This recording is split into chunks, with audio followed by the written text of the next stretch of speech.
A'udzubillahi minasyaitonir rajim. Bismillahirrahmanirrahim. Alhamdulillahi rabbil alamin wassalatu wassalamu ala asyrafil anbiya'i wal mursalin wa ala alihi wa sahbihi ajma'in. Allahumma 'allimna ma yanfa'una wanfa'na bima 'allamtana wa zidna ilma. Allahumma ati anfusana taqwaha wa zakkiha anta khairu man zakka anta waliyuna wa maulana. Rabbi yassir wa la tu'assir, Rabbi tammi bil khair, amma ba'du. InsyaAllah pada hari ini, hari Jumaat, kita sambung tadabbur, kelas tadabbur yang dianjurkan oleh PQDM yang insyaAllah akan diadakan setiap Jumaat. Dan hari ini tajuknya ialah Sifat Ibadur Rahman. Sifat Ibadur Rahman yang Allah sebut dalam surah di akhir, bahagian akhir surah Al-Furqan, bermula daripada ayat 63 sampailah habis, sampai akhir surah Al-Furqan.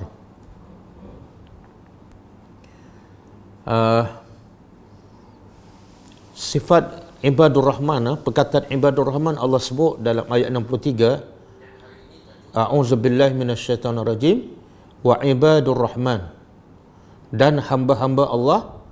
Allah tak kata hamba Allah, Allah kata hamba-hamba Ar-Rahman. Ibadur Rahman, itu adalah satu kemuliaan, dan Allah nak bagi tahu dia sangat berbangga memiliki hamba-hamba. Allah tak kata pemimpin, Allah tak kata raja, Allah tak kata para nabi, para rasul, tak. Allah kata ibad. Ibad adalah jamak, plural kepada abdun.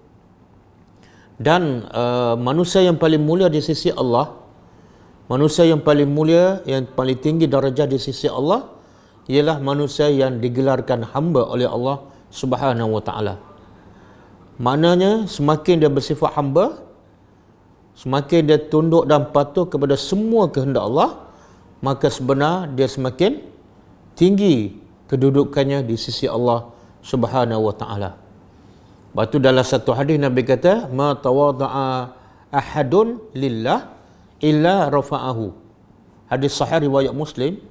Tidak ada seorang pun yang tawada', merendah diri, bersifat hamba kepada Allah, lillah, hanya kerana Allah, bukan kerana manusia, illa rafa'ahu Allah, melainkan Allah meninggikan kedudukannya. Subhanallah. Semakin kita tunduk kepada Allah, semakin tinggi kedudukan di sisi Allah. Dan sebaliknya, semakin kita tunduk kepada nafsu, semakin kita tunduk kepada manusia, maka semakin rendahlah dan semakin hinalah kita di sisi Allah. Jadi Allah sengaja menggunakan kata ibad, jamak kepada abdun, untuk memberitahu manusia yang paling Allah sayang, manusia yang paling Allah cinta ialah bila dia betul-betul bersifat hamba. Kemudian hamba pula Allah sandarkan kepada apa? Ar-Rahman. Allah tak sandar kepada Allah. Kenapa disandar kepada Allah? Dia kehidupan manusia setiap hari, daripada dulu, kini dan sampai bila-bila, iaitu kebiasaannya manusia nak disandarkan kepada apa? Manusia kadang-kadang dia suka disandarkan dirinya kepada kumpulan tertentu, dan dia akan bangga bila dirinya dikaitkan ataupun disandar kepada kumpulan tertentu, jemaah ke, parti ke, NGO ke, kerajaan ke, mazhab ke, kumpulan ke. Kadang-kadang dia berbangga sebab apa? Disandarkan kepada parti Islam. Tapi soalannya, adakah dia betul-betul ada sifat Ibadur Rahman? Ada orang suka disandarkan kepada mazhab. Saya bermazhab Syafi'i, tapi pada dirinya ada tak sifat Ibadur Rahman? Ada orang berbangga dengan tok guru dia, bila sebut anak murid si fulan, dia rasa berbangga. Tapi di sisi Allah tidak ada nilai, melainkan dia memiliki sifat yang akan kita belajar hari ini. Jadi Allah nak beritahu, sepatutnya kamu berbangga bukan disandar kepada kumpulan, bukan disandar kepada parti ataupun jemaah ataupun guru sekian-sekian. Tapi sepatut kamu berbangga ialah bila kamu disandar kepada Allah, hamba Allah. Tapi berapa ramai yang berusaha pagi, petang, siang, malam, daripada muda sampai ketua untuk menjadi ibadur rahman. Berapa ramai? Qalilan, sedikit sekali. Allah mengatakan wa qalilan min ibadiyas syakur. Sedikit sekali hamba-Ku yang akan bersyukur. Maksud yang bersyukur itulah yang akan menjadi ibadur rahman. Macam mana manusia nak jadi sifat yang memiliki sifat ibadur rahman kalau dia tidak tahu apakah sifat ibadur rahman? Dia pun tak belajar daripada akhir surah Al-Furqan. Maka tak mungkin dan sangat jauh untuk dia disandarkan kepada Ar-Rahman. Tanyalah diri kita, berapa kali kita letakkan target matlamat hidup kita, aku nak jadi hamba Allah, hamba Ar-Rahman. Tanyalah anak-anak kita, apa cita-cita mereka? Nak jadi hamba Allah ataupun hamba pekerjaan, ataupun hamba nafsu? Dan ingat satu hadis yang sahih, Nabi kata, ta'isa abdud dinar, ta'isa abdud dirham, ta'isa abdul al-khumaisah, dan seterusnya. Maksud apa tu? Nabi kata ta'isa, celakalah. Celaka apa ni? Hamba ad-dinar, hamba kepada duit, mata wang dinar. Dan ta'isa abdul dirham, celakalah hamba kepada mata wang dirham. Ta'isa abdul khumaisah, celakalah hamba kepada pakaian. Sebenarnya Nabi nak bagi contoh. Bukan mesti hamba kepada duit saja celaka. Bukan mesti kepada hamba kepada pakaian saja celaka. Tak. Sebenarnya Nabi nak bagi contoh.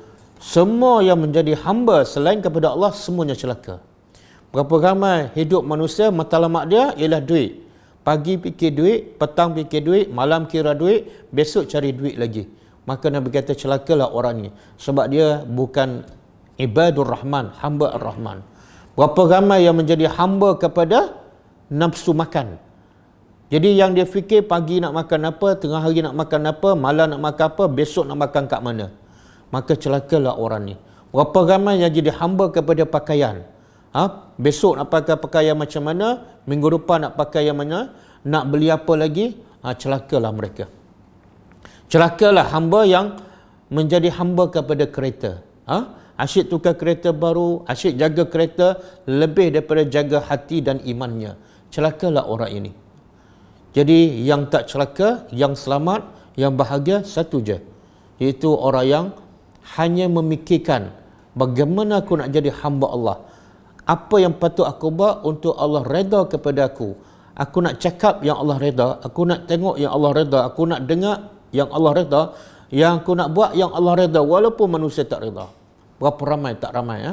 Semoga dengan apa yang kita akan belajar hari ini, kita kalau belum masuk dalam kumpulan, kelompok ibadur rahman, insya-Allah kita usahakan supaya mulai daripada hari ini kita usaha masukkan diri kita dalam golongan yang paling bahagia, golongan yang paling bertuah, golongan yang paling mulia di sisi Allah, iaitu golongan yang disandarkan kepada Allah. Bukan ahli parti, bukan ahli Jumaat sekian, bukan anak murid si fulan, bukan bermazhab Syafi'i ke Hambali, tak. Tapi sandaran yang paling mulia ialah ibadur rahman, hamba kepada ar-Rahman. Kenapa disandar kepada ar-Rahman, tak disandar kepada Allah?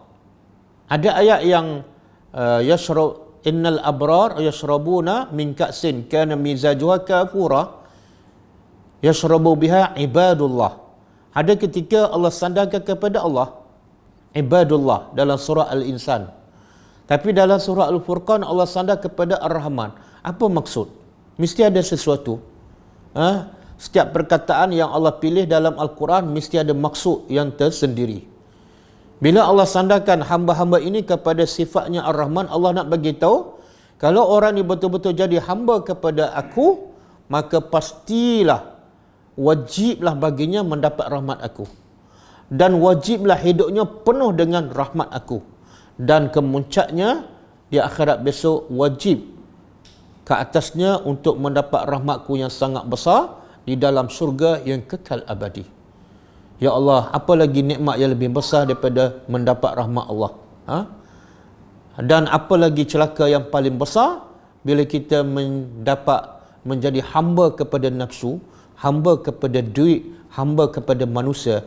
Ada orang hamba kepada isteri. Apa saja isteri dia nak, dia buat. Apa saja yang isteri dia tak suka, dia tak buat. Maka ini adalah orang yang celaka. Ada orang jadi hamba kepada anak. Dia bekerja pagi, petang, siang, malam, semua untuk mendapat redha anak. Apatah lagi bila dia tua, dia perlukan bantuan anak, maka dia buat apa yang anak dia suka. Ya Allah, celakanya orang ini. Ada orang menjadi hamba kepada pekerjaan. Dia jaga kerjaya dia, macamlah kerjaya dia itu Tuhan. Maka semua itu adalah golongan yang celaka, golongan yang tak mungkin akan bahagia di dunia dan di akhirat. Maka marilah kita sama-sama menjadi ibadur rahman, insya-Allah. Soalannya, apakah sifat ibadur rahman? Apakah sifat ibadur rahman yang sepatut kita tahu dan kita miliki? Okey, kita belajar.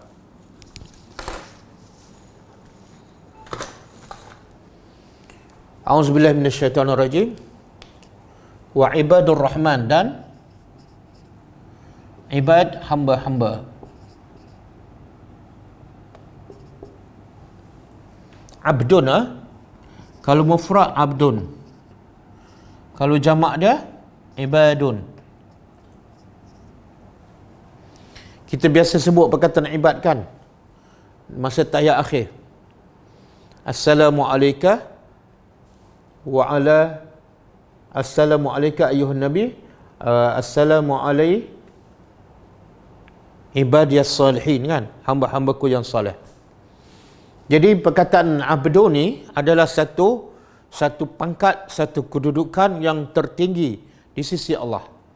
Kalau di sisi manusia, pangkat tertinggi apa dah? Tun, kan? Tun.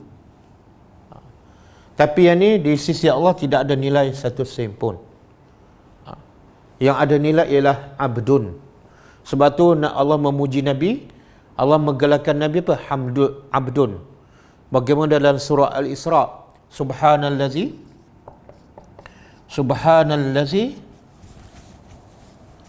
asra bi abdihi lailan. Surah Al-Isra ayat pertama. Subhanallazi, maha suci Allah yang memperjalankan dengan hambanya. Allah tak sebut Muhammad, Allah tak sebut jawatan Nabi Rasul. Sebab yang mulia bukan sebab dia nama Muhammad. Nabi Muhammad mulia bukan sebab dia Rasul, tapi sebab dia hamba. Kalau dia tak ada sifat hamba, Nabi tak layak menjadi Rasul. Yang melayakkan Nabi menjadi Rasul ialah sebab ada sifat hamba. Apa saja Allah cakap, Nabi kata sami'na wa ata'na. Walaupun kena maki, walaupun kena halau keluar daripada kota Mekah, Nabi tetap menjadi hamba kepada Allah. Begitu juga dalam surah Al-Baqarah, Allah kata apa? Wa in kuntum fi raibin mimma nazzalna ala abdina. Allah kata, wa in kuntum, sekiranya kamu, iaitu orang musyrikin Mekah, fi raibin, dalam keraguan, mimma anzalna, dari apa yang kami telah turunkan, ala abdina, ke atas hamba kami, iaitu Muhammad. Jadi jadilah wahai Tuhan, kita berdoa semua kepada Allah supaya Allah jadikan kita hamba-Nya. Bukan hamba manusia, bukan hamba nafsu.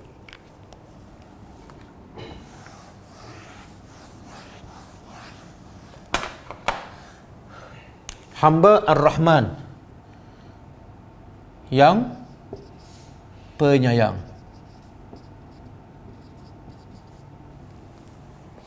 Jadi Ar-Rahman kita ada belajar dalam Asma'ullah, Al-Asma'ul Husna. Ar-Rahman berasal daripada perkataan Ar-Rahmat. Jadi Allah sandarkan perkataan hamba kepada Ar-Rahman. Allah nak beritahu pada kita, benda yang paling mahal dalam hidup manusia, manusia yang berakal, manusia yang waras, ialah dia akan mencari rahmat Allah. Lebih utama daripada mencari duit, lebih utama daripada mencari harta, lebih utama daripada mencari kesihatan tubuh badan. Berapa ramai yang sihat tapi jauh daripada rahmat Allah. bahkan dilaknat oleh Allah. Dan berapa ramai yang sakit tapi dia dapat rahmat Allah. Berapa ramai yang kaya, harta melimpah tapi jauh daripada rahmat Allah. Berapa ramai yang miskin tapi rahmat Allah sentiasa bersamanya. Sebab itulah orang yang berakal, yang paling mahal yang diminta setiap hari ialah rahmat. Sebagaimana pemuda Kahfi. Pemuda Kahfi ini memiliki dunia, dia ada harta, bahkan dikatakan keluarga bangsawan. Tapi jauh daripada rahmat Allah. Maka untuk mendapat rahmat Allah, dia tinggalkan semua harta, dia pergi ke gua. Dan bila pergi ke gua, dia bukan minta umur panjang, dia bukan minta badan sihat, dia bukan minta keselamatan perjalanannya ke gua dan sepanjang barang dia di gua, tapi dia minta yang paling mahal, iaitu rahmat. Rabbana hablana min ladunka rahmatan wa hayyi' lana min amrina rasyada. Okey. Jadi Allah kata, Allah nak puji hamba-hamba aku yang bersifat penyayang. Apa sifatnya? Ini sifat pertama. Allazina, iaitu orang-orang yang yamshuna. Yamshuna fi'il mudhari', makna dia sentiasa berjalan. Sentiasa berjalan.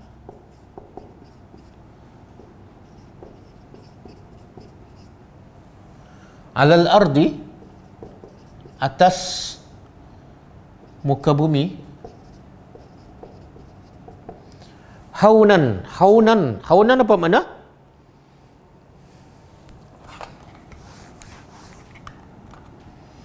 Haunan makna dia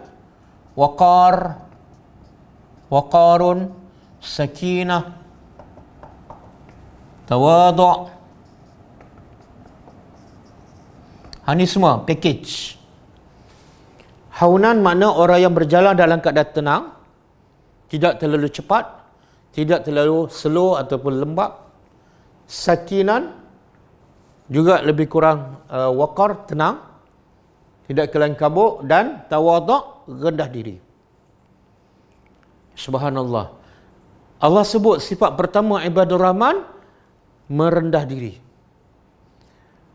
Mungkin orang akan bertanya, bukankah sifat utama ibadur rahman ialah mentauhidkan Allah, tidak mensyirikkan Allah, sebagaimana ayat-ayat yang awal turun ialah ayat pasal mentauhidkan Allah.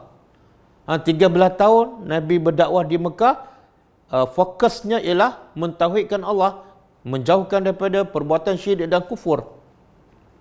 Dan Luqman pun nasihat pada anaknya yang pertama, la tusyrik billah, jangan kamu mensyirikkan Allah.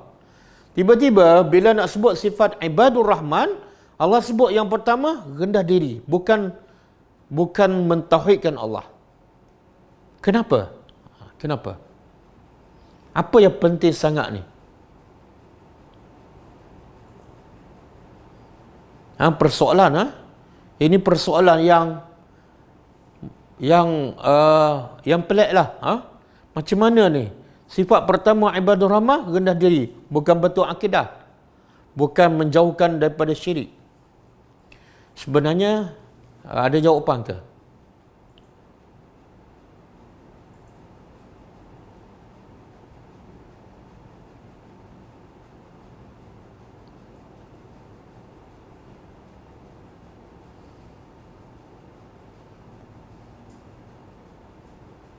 Tak ada jawapan.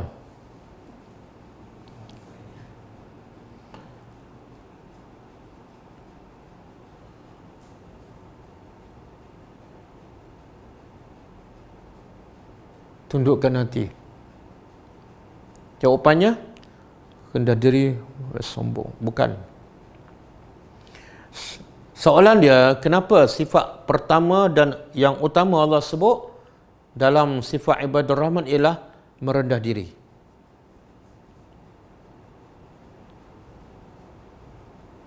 Sebabnya ialah punca manusia boleh menjadi baik, punca manusia akan dapat hidayah ialah bermula daripada sifat rendah diri.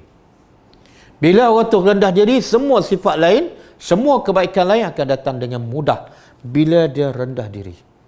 Dan sebaliknya, bila dia mula sombong, segala kebaikan akan jauh dan segala sifat-sifat yang buruk akan datang kepadanya. Batu Nabi kata, la yadkhul al-jannah man kana fi qalbihi misqala zarratin min kibrin. Tidak mungkin akan masuk syurga barang siapa yang ada sebesar zarah sifat sombong. Sebesar zarah je habis. Jadi walaupun bukan sebesar gunung, walaupun sebesar zarah, dia penghalang untuk mendapat kebaikan yang lain. Maka begitu juga bila dia merendah diri, dia adalah pembuka pintu kepada segala kebaikan yang lain. Maknanya apa ni? Akhlak. Sebenarnya Allah nak beritahu hasil akidah yang betul nampak di mana? Ramai mengaku dia akidah ahli sunnah wal jamaah. Ramai mengaku dia pengikut sunnah Nabi. Tapi tengok akhlak tak ada. Sombong. Sombong. Tak senyum pada orang. Tak cakap. Bila bercakap menyakitkan hati orang. Merendahkan orang. Menghukum orang. Tapi dia gelarkan dia adalah ahli sunnah wal jamaah.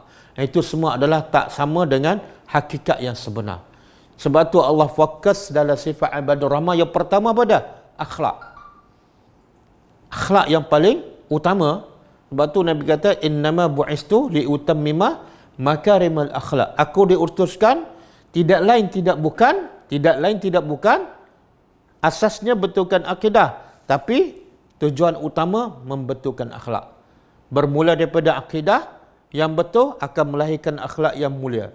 Berapa ramai yang belajar akidah tapi tidak ada akhlak, akidah tak betul. Kadang-kadang belajar akidah berpuluh tahun tapi jumpa orang tak boleh senyum. Sebenarnya akidah tu tak betul. Sebab tu Allah fokus pada hasil daripada akidah yang betul. Iaitu apa dah? Sentiasa merendah diri.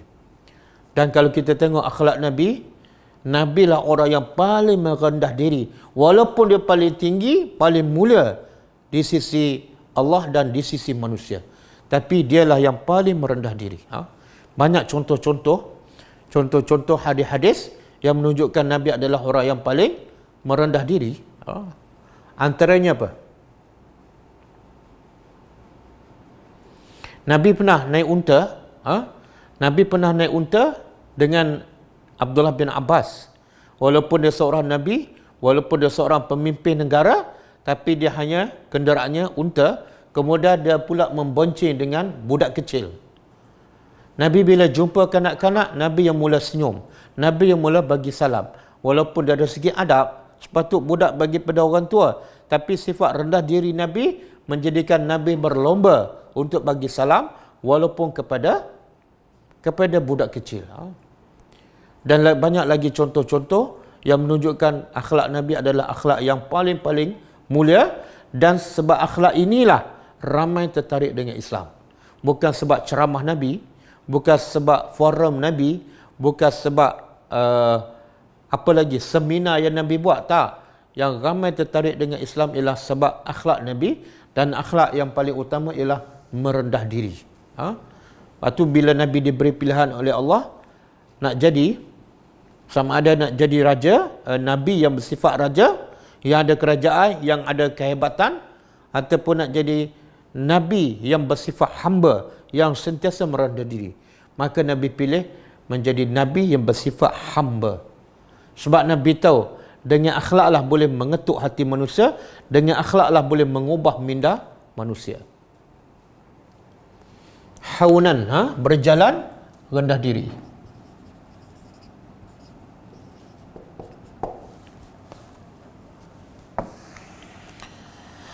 Dan kalau di sini Allah sebut berjalan, berjalan di atas muka bumi dalam keadaan merendah diri. Kenapa Allah sebut berjalan? Kenapa Allah sebut berjalan? Allah boleh tak sebut sifat ibadah rahman ialah merendah diri tanpa sebut berjalan di atas muka bumi? Kita nak faham kenapa Allah sebut berjalan. Bila nak sebut sifat rendah diri, Allah sebut berjalan di atas muka bumi. Kata ahli tafsir, sebab manusia ni kebiasaannya akan nampak sombong ataupun akan nampak rendah diri, berakhlak mulia bila dia mula berjalan. Bila dia mula bergaul dengan orang. Kalau dia duduk tak nampak, dia tu sombong. Kalau dia duduk, tak nampak dia sombong. Kalau dia berdiri, tak nampak dia sombong. Kalau dia di dalam rumah, tak nampak, orang tak nampak dia sombong. Tapi bila orang akan mula nampak orang tu sombong ataupun berakhlak mulia? Bila dia berjalan. Kadang-kadang tak senyum pada orang, sombonglah.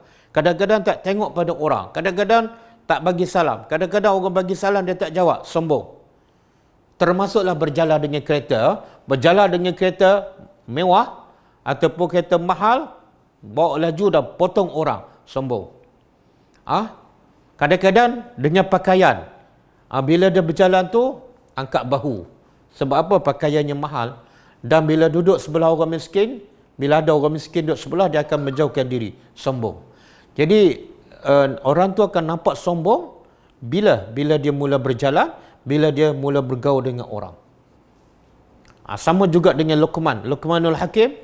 Bila dia nasihat pada anaknya, jangan syirik pada Allah, buat baik pada mak bapak, kemudian dirikan solat, kemudian buatlah kerja dakwah, suruh orang perkara yang makruf dan cegah perkara yang munkar. Lepas tu apa nasihat Luqman kepada anaknya? Buka surah Luqman ayat 17. Ayat 17 dan 18. Wala khaddaka linnasi. Kemudian wala tamshi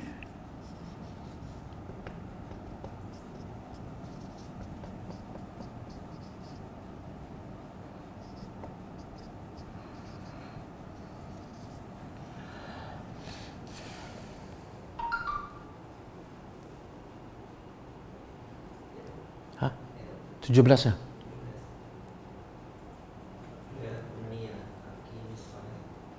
18 khaddaka linnas fil ardi maraha. Kemudian innallah la yuhibbu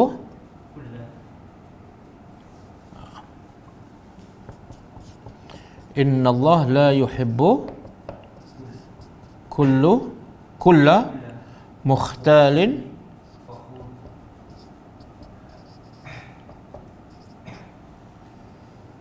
kemudian waqsid fi masyika. Kemudian waghdud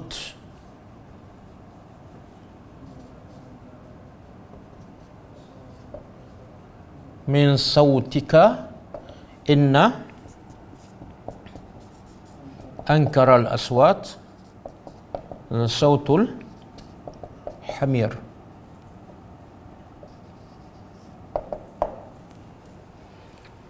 Kita ada tadabbur pasal pendidikan Luqman kepada anaknya melalui surah Luqman masa kat Penang. Dan ada seorang pelajar dalam grup Telegram yang buat nota. Alhamdulillah, cantik nota tu. Boleh sama-sama ambil faedah daripada nota tersebut dan laksanakan dalam kehidupannya. Walaupun anaknya dah besar, mungkin boleh dilaksanakan pada cucunya ataupun anak-anak kawannya. Jadi sebarkan ilmu. Semoga berlaku perubahan dalam masyarakat kita. Cuba tengok apa nasihat Luqman. Lepas Luqman suruh anak dia salat, lepas suruh anak dia berdakwah, apa Luqman suruh pada anaknya? Akhlak. Kamu nak jadi orang yang paling mulia pada Allah, kamu kena buat baik pada orang. Sebab apa amalan yang paling Allah suka? Amalan yang paling Allah suka ialah yang paling banyak memberi manfaat pada orang. Amalan yang paling Allah suka menggembirakan orang. Jadi kalau kamu nak buat baik pada orang dan nak menggembirakan orang, yang paling asas bukan duit. Yang paling asas bukan duit. Yang paling asas untuk buat baik pada orang ialah akhlak. Akhlak. Maka kata Luqman, wala tusair khaddaka linnas. Jangan kamu paling muka daripada orang. Jangan berjalan straight je tak tengok orang. Kecuali bila tengok perempuan baru berpaling. Dan bila bercakap dengan orang, tengok muka dia, jangan alihkan.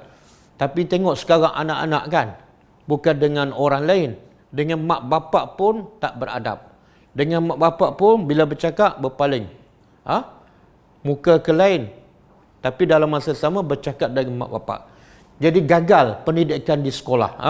Kebanyakan pendidikan yang berlaku di sekolah ke di mak tahfiz gagal melahirkan anak yang rendah diri, haunan. Jalan depan mak bapak patut hormat, suara pun tinggi, bagaimana dengan orang lain. Kemudian wala tamshi fil ardi maraha. Kata Luqman, jangan engkau berjalan di atas muka bumi sombong. Berapa ramai anak-anak, berapa ramai pelajar-pelajar sombong. Jumpa kawan yang tak sama dengan dia, yang tak sefikirah dengan dia, yang keputusannya rendah, dia tak bertegur, tak berkawan. Sombong. Berapa ramai ni? Tambah-tambah anak yang dapat keputusan cemerlang, lagi sombong dengan keputusan, dengan kehebatannya. Tengok sistem pendidikan, bukan melahirkan pelajar cemerlang, tapi tak berakhlak. Tapi kalau dididik dengan Al-Quran, menjadikan pelajar cemerlang akhlak, dan faedahnya akan meluas. Sebab itulah, kadang-kadang pelajar agama ni, pelajar agama yang tak belajar agama, kita tak bincang. Berapa ramai yang pelajar agama, belajar dah sekian lama, ilmu pun banyak, tapi akhlak tak ada. Bahkan kadang-kadang ustaz sendiri pun tak ada akhlak. Maka sebab itulah, bila ustaz tak berakhlak, pelajar agama tak berakhlak, Islam tak akan tersebar. Penghalangnya akhlak. Kadang-kadang orang dengar ustaz tu cakap bagus, ayat Quran hadis, tapi tengok akhlak, tak senyum, tak mesra, tak bagi salam, kadang-kadang sombong, tak bertegur anak murid. Maka itulah antara sebab utama penghalang Islam tersebar. Saya bagi contoh kan, dua ustaz, dua pendakwah. Satu pendakwah, ilmu dengan B ni sama banyak. Lebih kurang sama, belajar di tempat yang sama, guru yang sama. Tapi akhlak yang sangat mulia, sangat lembut, sangat mesra, bahasanya sopan. B pula, walaupun ilmu sama dengan tapi tak berakhlak. Bila bercakap kasar, bila bercakap tinggikan suara, menjerit-jerit. Agak-agak antara dua pendakwah, dua ustaz ni, yang mana manfaatnya lebih besar kepada orang ramai? Agak-agak yang mana? Ilmu sama. Pastilah yang berakhlak tu. Jadi penekanan akhlak sangat-sangat penting. Kemudian kata Luqman, Innallah la yuhibbu. Allah tidak suka kepada orang-orang yang mukhtal. Mukhtal ni dia berbangga seorang-seorang. Dia perasan dia hebat, dia perasan dia baik, dia perasan dia pandai. Kemudian fakhur, berbangga depan orang. Bila bercakap je merendahkan orang. Bila bercakap je mempelekehkan orang. Allah benci. Allah benci. Walaupun kamu digelarkan ulama. Kemudian kata Luqman lagi, waqsud fi masyika. Bila engkau berjalan, sederhana. Jangan laju sangat, jangan slow sangat. Dan jangan akak bahu, jangan menunjukkan kamu tu hebat. Waghdud min sautika, dan rendahkan suara kamu. Subhanallah, lengkap. Cara berjalan, cara bercakap dengan suaranya lengkap. Suara jangan tinggi. Kenapa? Bila kamu suara tinggi, kamu dengan himar lebih kurang je. Lebih kurang je. Jadi suara himar ni, suara keldai ni buruk. Jadi kalau kamu berilmu, kamu pelajar agama, tapi cakap dengan kawan, cakap dengan guru, cakap dengan mak bapak, tinggikan suara, kamu dengan himar lebih kurang sama. Okey?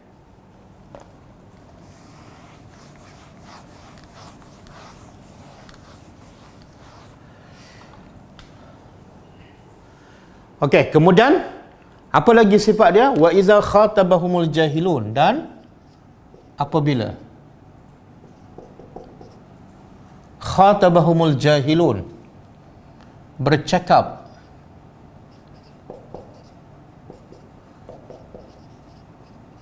kepada mereka, al-jahilun, jahil, orang-orang jahil. Jahilun dalam istilah Al-Quran ialah bukan orang tidak berilmu. Jahil ialah orang yang tidak memahami agama dan tidak beramal dengannya. Dia ilmu banyak. Kadang-kadang dia ada PhD, tapi dia tak beramal dengan agama, maka dia adalah digelar jahil. Sebab itulah masyarakat zaman Nabi, masyarakat Arab zaman Nabi dipanggil masyarakat jahiliyah. Adakah sebab mereka tidak berilmu? Tak. Abu Sufyan berilmu. Dia pemimpin Arab. Dia ahli perniagaan. Abu Jahal berilmu. Abu Talib berilmu. Tapi sebab mereka tak beriman kepada Allah, dipanggil masyarakat jahiliyah. Jadi maksud jahil di sini ialah orang yang tidak faham agama ataupun orang yang tidak melaksanakan agama dalam kehidupannya. Dan orang ini juga boleh dikatakan as-sufaha, orang bodoh. Tengok sifat orang yang beriman, sifat ibadur rahman bermula daripada rendah diri. Allah nak bagi tahu bila jumpa orang yang bodoh, bila jumpa orang yang jahil, apa sikap dia. Contohlah, bila kita pergi tempat orang yang jahil agama, macam-macam cakap benda yang tak ada faedah, benda yang sia-sia, dan bila bercakap pula menjadi dosa. Kalau kita duduk kat situ, apa sikap kita? Allah kata, qalu salama. Mereka berkata salama. Apa makna salama? Salama bukan bagi salam. Ramai orang faham bagi salam. Bila ada kumpulan yang bodoh ataupun yang jahil agama, cakap benda yang tak ada faedah, kita pun bangun, kita kata Assalamualaikum. Bukan itu maksud dia. Tak. Salama ialah kita mengucapkan perkataan yang selamat. Apa yang selamat? Hati mereka selamat daripada terguris. Hati mereka tidak dilukai. Makna apa tu? Ibadur Rahman, selain pada rendah diri, bila bertemu dengan orang-orang yang jahil ni, dia tak pernah mengeluarkan perkataan yang menyakitkan hati orang. Apatah lagi orang-orang yang jahil ni. Orang yang jahil. Kadang-kadang kita tengok kumpulan tu mak rempitkan. Kita kata apa? Bodohlah kamu ni. Itu bukan ibadur Rahman. Bodohlah kamu ni, nak merempit sampai bila? Tengok kawan kamu dah accident, dah patah kaki, dah mati. Kamu ni sampai bila nak cerdik? Bahasa tu bukan bahasa ibadur Rahman. Bahasa ibadur Rahman apa dah? Salama. Saya bagi contoh. Contoh daripada kisah Nabi SAW. Ada kumpulan orang Yahudi datang jumpa Nabi dan dia bagi salam kepada Nabi. Assalamualaikum.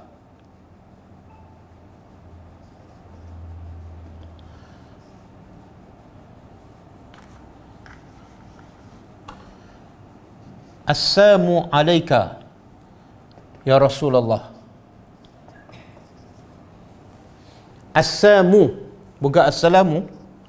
Assamu apa maksud dia? Al-maut ataupun al-halak. Maksudnya orang Yahudi ni bukan nak bagi Nabi selamat, tapi doa celaka pada Nabi. Assamu, celakalah, matilah ke atas kau wahai Rasulullah. Ni depan-depan Nabi. Ni sifat ibadur Rahman yang merendah diri. Bila orang jahil macam orang Yahudi cakap perkataan yang tak masuk akal dan cakap perkataan yang menghina Nabi, maka apa jawapan Nabi? Nabi kata wa'alaikum. Wa'alaikum. Dan ke atas kamu. Nabi tak tambah wa'alaikumu sam. Nabi tak tambah. Ini qalu salama. Kata-kata Nabi tak menyakitkan hati orang Yahudi. Walaupun orang Yahudi menyakitkan Nabi dan mengeluarkan kata yang sangat-sangat besar kesalahannya. Tapi bila Aisyah radhiyallahu anha yang ada ketika itu mendengar, dia kata, apa Aisyah kata pada orang Yahudi? Aisyah pula tolong jawab. Dia kata, wa'alaikumussalam wal la'nah ya ma'syaral yahud.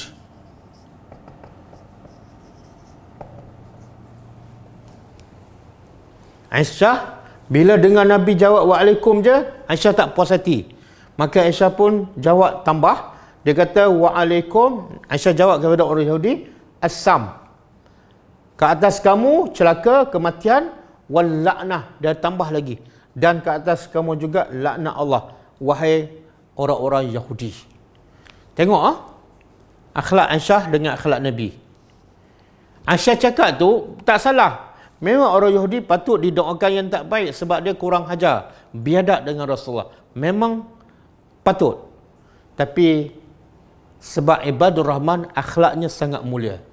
Ibadur Rahman bila orang jahil bercakap dia akan kata salama, perkataan yang tidak menyakitkan. Maka Nabi pun tegur Aisyah. Nabi nak Aisyah menjadi ibadur Rahman. Jangan bercakap yang menyakitkan hati orang walaupun dia jahil, walaupun dia musuh, jangan. Maka Nabi kata, ya Aisyah, ma haza? Apa ni? Kenapa kamu cakap macam tu? Maka Aisyah kata, ya Rasulullah, amat tasma', kamu tak dengar ke dia doa tak baik pada kamu, assalamu alaika? Kamu tak dengar ke? Maka Nabi jawab balik pada Aisyah, ya Aisyah, kamu tak dengar ke? Aku dah jawab, wa'alaikum. Cukup. Sebenarnya bila sebut wa'alaikum, apa maksud dia? Wa'alaikum assam lah. Kalau orang Yahudi bagi assalamu alaika, maut dah ke atas kamu, maka Nabi pun jawab, dan ke atas kamu juga. Apa dia? Al-maut. Cuma Nabi tak sebut je. Nabi tak sebut je. Jadi Nabi tegur Aisyah, Islam aku diutuskan bukan sebagai pelaknat. Aku diutuskan bukan sebagai orang yang nak balas dendam, tak. Aku diutuskan sebagai rahmatan lil alamin. Jadi cukup dengan wa'alaikum. Tengok. Ini contoh. Ini contoh. Jadi Allah sebut banyak dalam Quran, kaedah bila orang buat jahat, balaslah kejahatan dengan kebaikan. Antaranya dalam surah Muzammil, wasbir ala ma yaquluna. Kemudian surah Muzammil ayat 6 ke 7.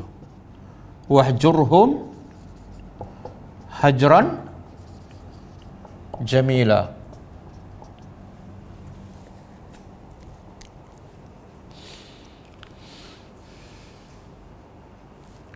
Apa maksud dia?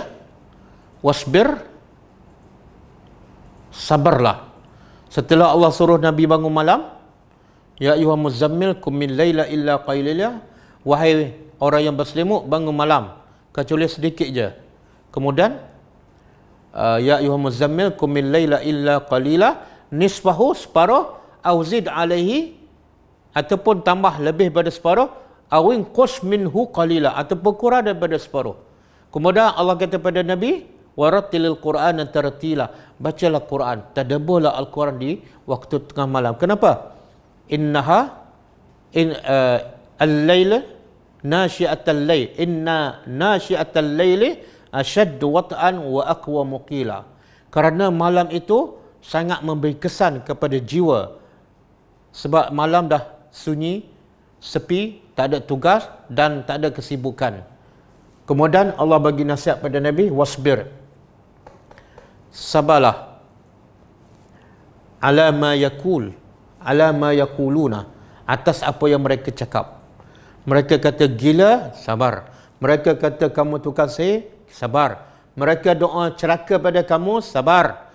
Bukan tak cukup sabar, satu lagi, wahjurhum hajran jamila, tinggalkan mereka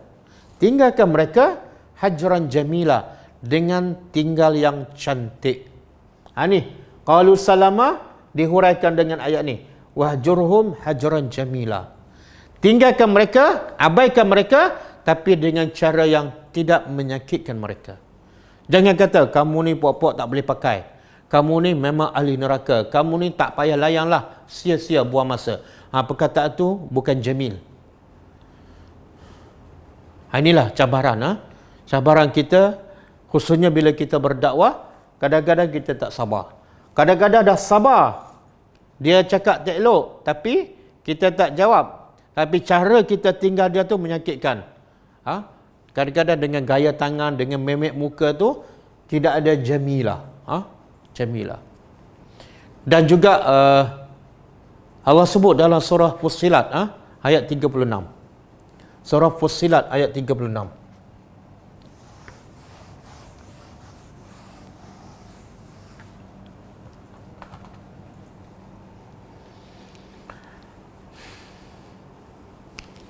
Allah kata apa?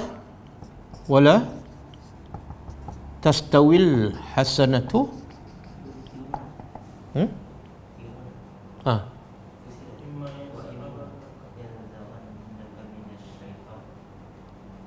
Lepas tu sebelum tu sebelum tu 34. Betul. Wala tastawil hasanatu wala sayyi'ah. Kemudian idfa billati ya ahsan. Wa idzal ladzi bainaka wa bainahum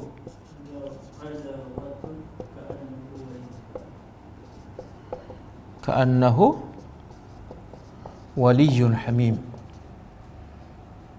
Surah Fussilat ayat 34 kan? Ya. Ayat ini juga menghuraikan maksud qalu salama. Okey, cuba kita terjemah. Allah kata wala tastawil hasanatu wala sayyi'ah. Tidak mungkin sama al-hasanah kebaikan dan kejahatan, tak mungkin sama. Kita tahu, tapi orang di luar sana ada menganggap bahawa kejahatan dengan kebaikan sama. Orang di luar sana sekian ramai yang menganggap kejahatan dengan kebaikan sama. Contoh dia kata apa?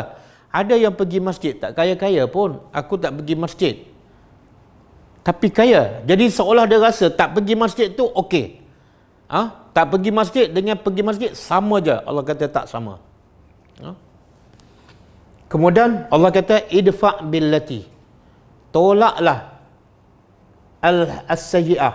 Bila orang buat jahat pada kita, jahilun, orang-orang jahil, maki apa semua kan, pulau kita ke, maka Allah perintah idfa', tolaklah kejahatan mereka, hiya ahsan, dengan cara yang terbaik. Dengan cara yang terbaik. Ini kalau orang buat jahat. Kalau orang tak buat jahat, lagi tak boleh tolak dengan kejahatan. Kadang-kadang orang tu tak buat jahat apa-apa pun pada kita. Kita tengok kumpulan mak rempit ataupun kumpulan artis yang melampau lah. Kita kata bodoh lah buat-buat ni. Dia tak buat jahat pun pada kita. Tapi kita ni adalah pelajar agama. Sangat-sangat tidak patut. Sebab Allah bagi tahu, kalau yang buat jahat pun kamu kena balas dengan kebaikan, apatah lagi orang yang tak buat apa-apa kejahatan pada kamu, maka lagi patut kamu buat baik kepadanya. Tolaklah kejahatan mereka dengan yang terbaik. Kenapa? Apa sebab? Apa rahsia? Sebab kerja kamu bukan memulau orang. Kerja kamu bukan menjauhkan orang daripada Islam. Kerja kamu mendekatkan orang kepada Islam. Kerja kamu mendamaikan orang yang bergaduh. Maka Allah kata, kalau orang buat jahat, kamu balas dengan yang terbaik. Hasilnya apa? Faizal lazi. Maka apabila orang yang di antara engkau wa bainahum, dan di antara mereka ada adawah, permusuhan. Kamu bermusuh, A bermusuh dengan B, B buat jahat pada A, maka ada permusuhan. A pun balas kejahatan B dengan kebaikan. Maka Allah kata apa? Ka'annahu waliyyun hamim. Akhirnya permusuhan itu akan hilang dan akan menjadi persahabatan. Waliyun baik, hubungan yang baik, hamim rapat. Tengok itu janji Allah. Jadi kalau nak selesai pergaduhan, perbalahan, bukan dengan balas kejahatan. Tapi kalau nak selesai pergaduhan, permusuhan, balaslah kejahatan dengan kebaikan. Maka dengan kebaikan yang kamu balas tu melembutkan hatinya dan menyebabkannya dia akan tinggal kejahatan kepada kamu. Dan banyak bukti orang Mekah, orang Taif, bila Nabi pergi ke Taif, Nabi buat baik. Orang Taif buat jahat, baling batu. Nabi buat baik, Nabi bagi doa. Dan akhirnya orang Taif memeluk Islam. Orang Mekah buat jahat pada Nabi, maki Nabi, bunuh sahabat Nabi, menyeksa sahabat Nabi, halau Nabi. Tapi bila Nabi datang ke Mekah dan dalam keadaan Nabi berkuasa ketika pembuka kota Mekah pada tahun 8 Hijrah, Nabi balas kejahatan orang musyrikin dengan kebaikan. Nabi tak balas dendam, Nabi tak bunuh mereka, tapi Nabi bebaskan mereka, dan akhirnya orang Mekah hampir semua yadkhuluna fi dinillahi afwaja. Akhirnya menjadi waliyun hamim. Yang asalnya bermusuh 20 tahun. Ini kaedah. Sebab tu kata ulama, kalau orang buat jahat, kita buat baik, tak jadi baik juga. Bukan salah ayat Quran, bukan salah janji Allah, tapi mungkin kamu buat tak ikhlas. Sebab bila Allah berjanji, pasti akan berlaku. Allah tak pernah memungkiri janji. Bila kamu dah ikut kaedah Al-Quran, tiba-tiba tak jadi baik juga, bukan salah Allah. Allah tak pernah mungkir janji.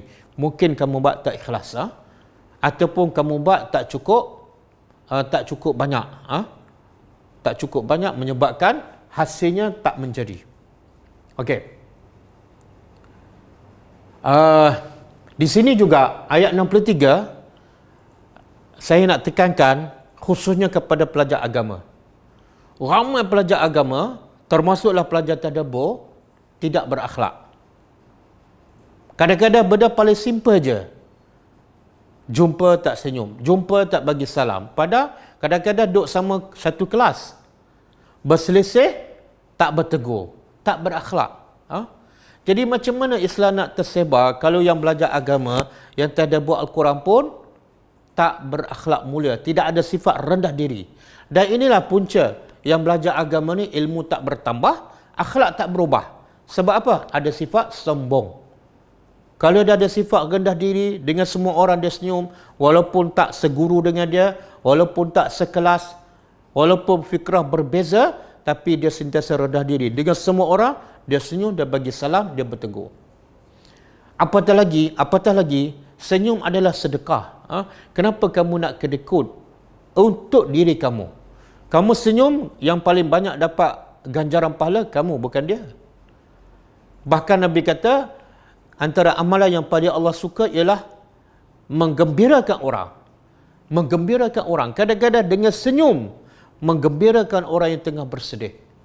Dengan senyum, membuka pintu harapan kepada orang yang sedang bermasalah. Saya ada dengar satu video ceramah daripada seorang syekh daripada Mesir, nama dia Syekh Sawi. Dia cerita pengalaman dia juga masa saya dengar dia huraikan sifat ibadur rahman. Dia kata dengan senyum ni boleh mengubah kehidupan manusia. Dia kata satu masa dia naik kapal terbang untuk bagi khutbah Jumaat pada hari Jumaat. Jadi dia solat subuh di airport, kemudian dia naik bas untuk naik kapal terbang. Bila dia yang pertama masuk, dia tengok ada pramugari, mukanya nampak macam ada masalah dan nampak macam nak marah. Mungkin ada sesuatu yang menyebabkan dia marah. Maka Syekh ni bagi tahu, ini cerita benar. Dia kata ini macam ada masalah. Dia pun terus senyum kepada pramugari itu yang sedang muka marah, dan dia berdoa, Allahumma ja'alka min hurin 'ain. Semoga Allah menjadikan engkau daripada bidadari di syurga. Dia terkejut. Dia tengah marah tu, tiba-tiba ada seorang syekh senyum, kemudian doa kebaikan untuk dia. Kemudian syekh ni kata dia pun duduk. Lepas 10 minit, pramugari itu datang jumpa dia. Pramugari itu kata, Syekh, lepas turun kapal terbang ni, boleh tak aku nak jumpa engkau untuk tanya satu soalan? Syekh ni kata, okey, boleh insya-Allah. Lepas kapal terbang sampai, dia pun keluar kapal terbang, dia tunggu pramugari ni. Kemudian pramugari ni datang, jumpa dia dan terus menangis. Terus menangis. Dia kata kepada Syekh ni, wallahi demi Allah, aku bersumpah dengan nama Allah, aku sudah berazam, selepas perjalanan kapal terbang ini, aku akan bunuh diri.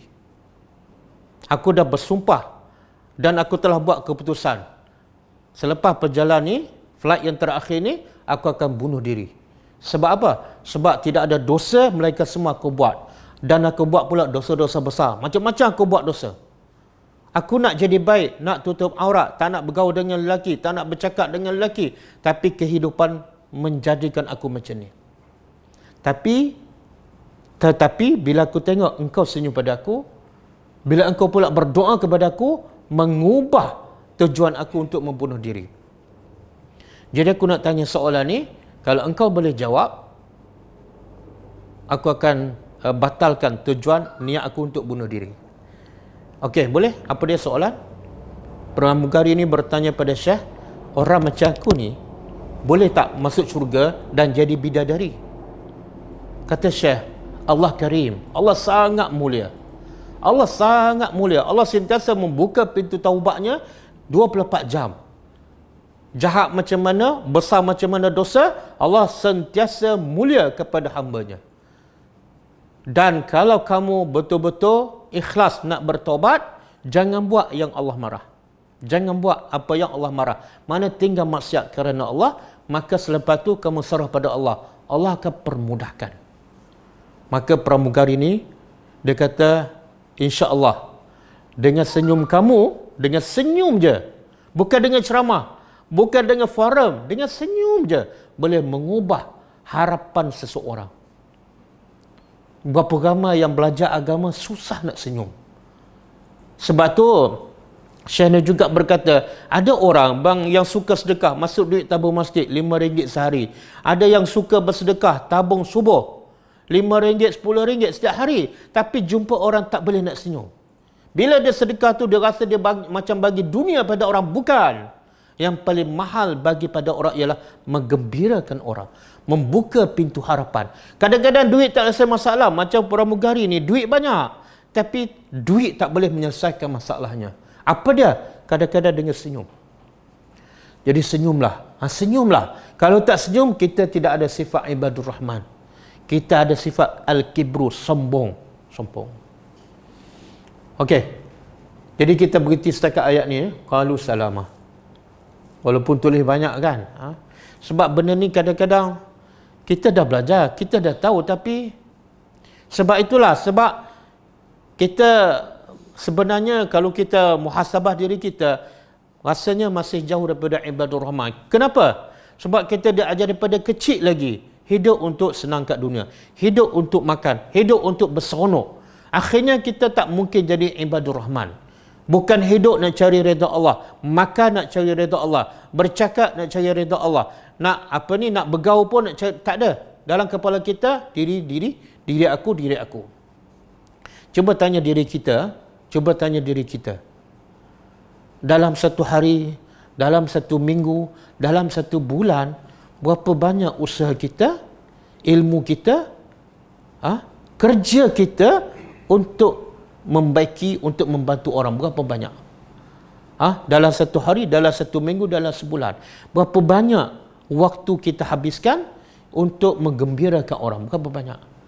Kalau sebahagian bahasanya untuk diri kita, kita jauh sekali daripada ibadur rahman. Sebab tu ibadur rahman dia sebut apa? Rendah diri. Apa tu? Hubungan dengan orang. Hubungan dengan orang sangat penting. Kalau kamu solat, kamu puasa, kamu pergi umrah, tapi hubungan dengan orang tak ada, ataupun kalau ada, dalam keadaan sombong, kamu jauh daripada ibadur rahman. Semoga ayat pertama, sifat pertama ini kita dapat praktiskan dalam kehidupan kita untuk kita menyambung untuk sifat-sifat yang seterusnya.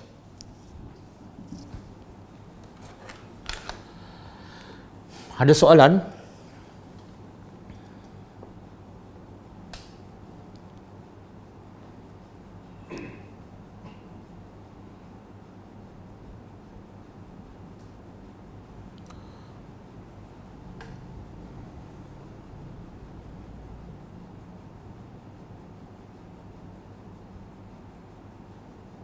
Tak ada?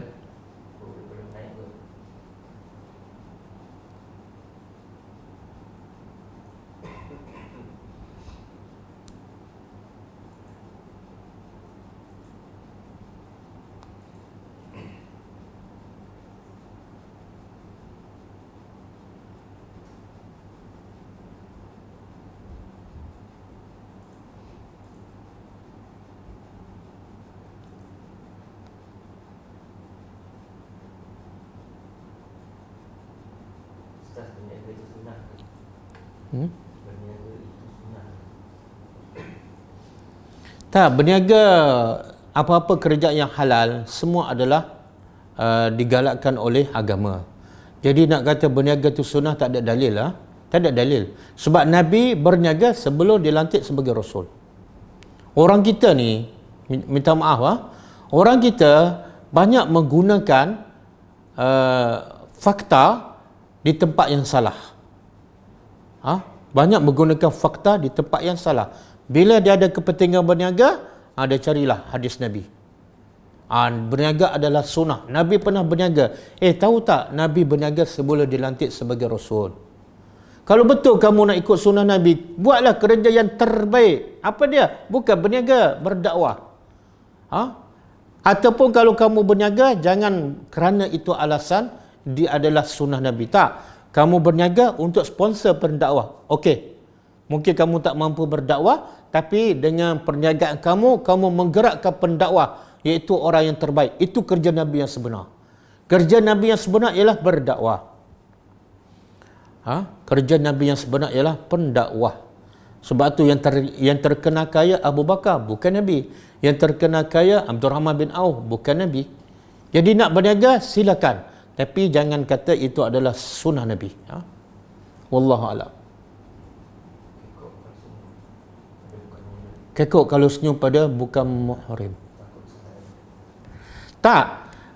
Perempuan, dia senyum sama perempuan. Tak payahlah nak senyum pada lelaki.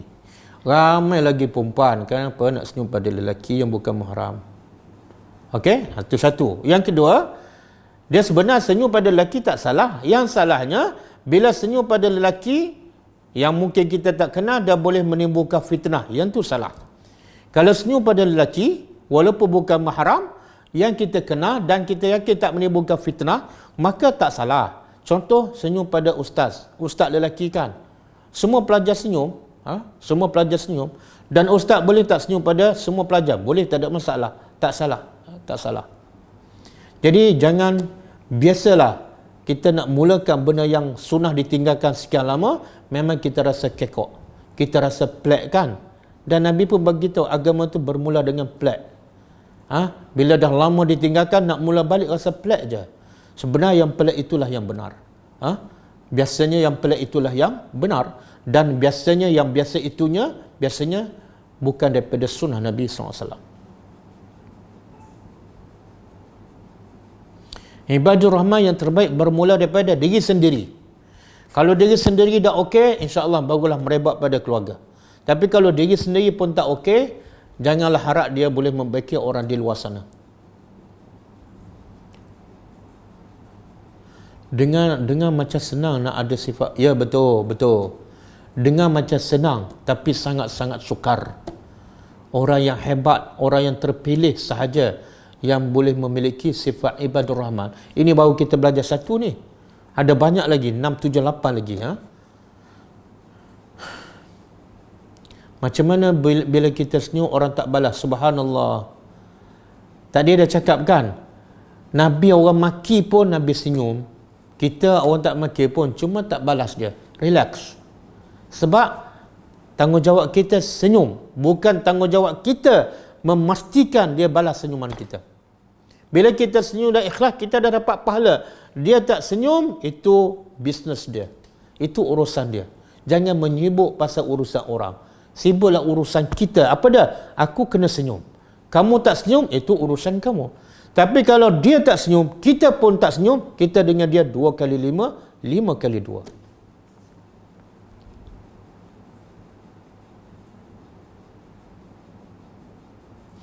Kalau menjauhkan diri daripada orang, takut sifat buruk dalam diri sendiri akan mempengaruhi orang tersebut.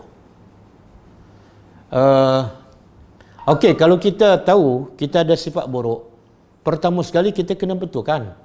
Jangan daripada awal lagi kita jauhkan daripada orang.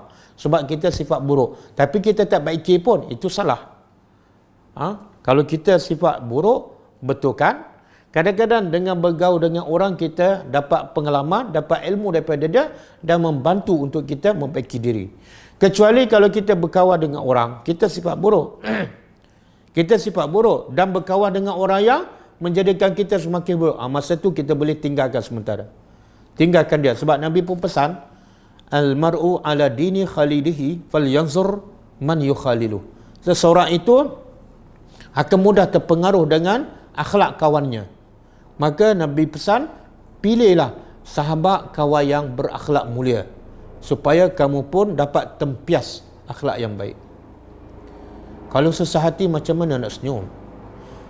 Subhanallah, kalau susah hati macam mana nak senyum? Sebenarnya dengan kita, saya nak bagi tahu, bila kita senyum pada orang, kita sebenarnya telah mendapat ganjaran pahala, kita sebenarnya telah menang melawan nafsu. Itu akan menggembirakan hati kita yang susah. Kita susah hati, kita tak senyum, lagi susah hati. Tapi kita susah hati, hati yang susah akan hilang. Bila tu? Bila kita mampu melawan nafsu untuk buat baik pada orang yang tak senyum. Mungkin kebaikan itu menghilangkan rasa duka. Berapa ramai yang sedih, berapa ramai ada masalah, tapi sebab dia buat baik pada orang, Allah hilangkan kesedihannya. Jawab salam orang bukan Islam. Kalau orang bukan Islam bagi salam, ada dua pendapat lah. Pertama, kita jawab wa'alaikum sahaja. Wa'alaikum sahaja. Pendapat kedua, boleh kita jawab wa'alaikumussalam. Maksud salam apa dah? Kita doakan supaya dia masuk Islam. Ada dua pendapat.